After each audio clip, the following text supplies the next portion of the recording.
안녕하세요. 인스턴트 덕후함입니다. 오늘은 초등학교 4학년 친구와 꼴찌가 받은 상을 읽고 쓴 독후감을 소개해 줄게요. 책을 읽으면서 생기는 궁금증에 자기가 직접 답하며 써봤는데요. 중간중간 어색한 부분이 보여도 이해하고 봐주시기를 바래요. 혹시 관심이 있으면 책을 한번 읽어보는 것도 괜찮을 것 같네요. 그럼 시작합니다. 열심히 공부하는 뒤태와 아름답다. 매일 띵까띵까 놀던 내가 갑자기 방에 들어가서 공부를 하니 엄마는 감탄하면서 말하셨다. 공부하는 모습을 보고 좋아하는 것을 보면 엄마들의 마음은 모두 똑같은 것 같다. 복만이가 백일장에 나간 이유도 엄마의 마음을 알아서가 아닐까? 이 책의 주인공 복만이는 공부하는 거리가 먼 친구였어요. 그런데 어느 날 백일장 대회에 나가려고 하는데요. 그 이유는 백일장에 나가 상을 타서 아픈 엄마를 기쁘게 해드리려는 거였어요. 우선 시작 부분을 쓰기 위해서 주인공과 비슷한 경험이 있었는지 알아보기로 했어요. 그래서 복만이가 엄마를 기쁘게 해드리려고 했다라는 부분에서 포인트를 잡아 독후감을 쓸 친구에게 네가 뭘 할 때 엄마가 제일 좋아하셔? 라고 물어봤더니 내가 공부할 때 엄마가 제일 좋아요 라고 하더라고요. 그래서 엄마가 안 시켰는데 스스로 공부한 적 있어? 라고 다시 물어봤더니 있었다면서 그때 엄마가 열심히 공부하는 뒤태 와 아름답다 라고 이야기했다더라고요. 그 대답이 재밌어서 이걸 이용해 시작을 해봤어요.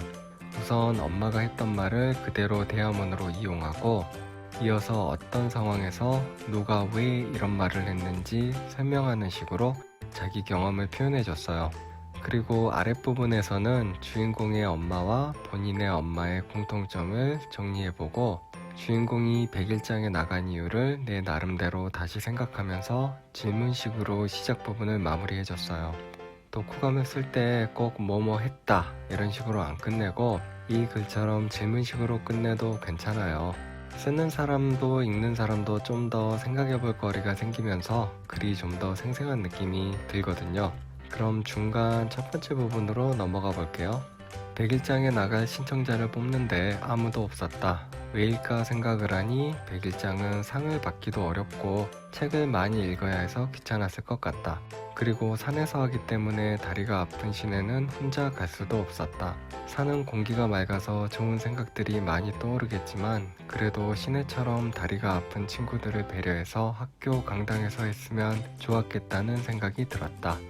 여기서부터는 줄거리가 진행되면서 생기는 궁금증에 대해 자신이 스스로 답을 하면서 써봤어요. 여기 첫 번째 부분에서는 왜 신청자가 없을지 질문해보고 아이들이 백일장을 나가기 싫어하는 이유에 대해서 스스로 대답하는 식으로 써봤어요.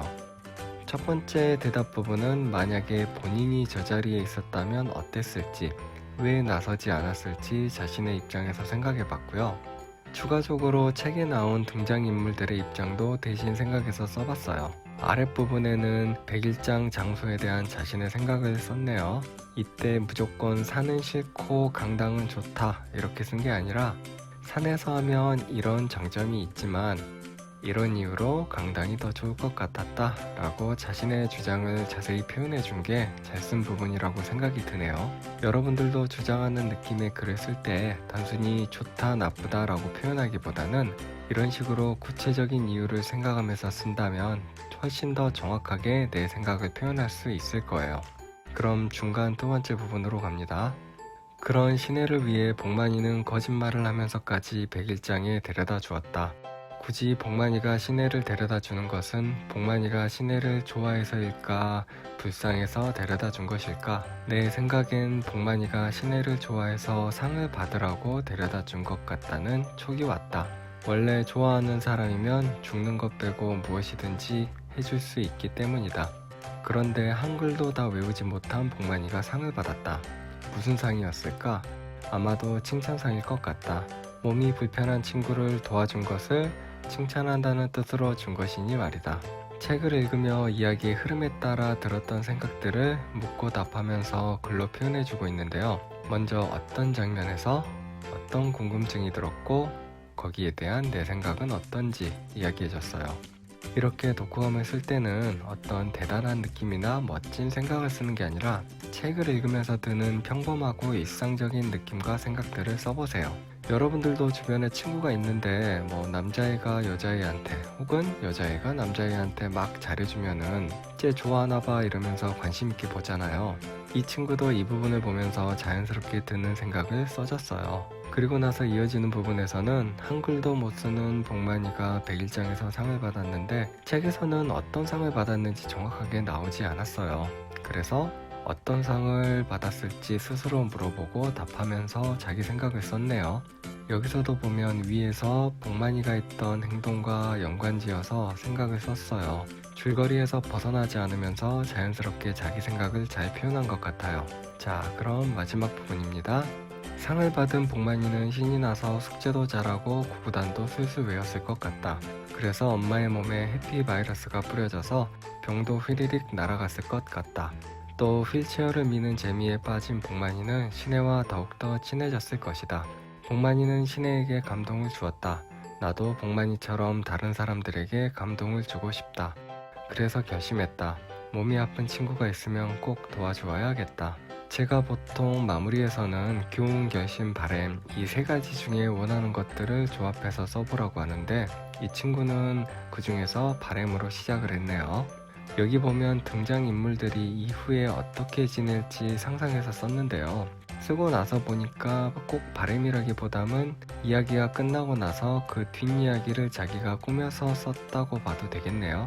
이렇게 뒷이야기를 내가 직접 만드는 식으로 써보는 것도 괜찮은 것 같아요. 여러분들도 이야기가 끝난 뒤 주인공들이 어떻게 지낼지 상상해보면서 한번 써보세요.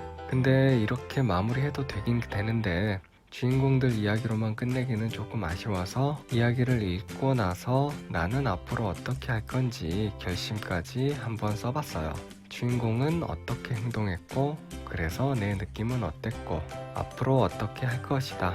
마지막에 결심을 쓴 뒤에 그래서 어떤 좋은 결과가 있으면 좋을지 거기까지 썼으면 더 좋았겠지만 여기까지만 해도 괜찮은 것 같네요.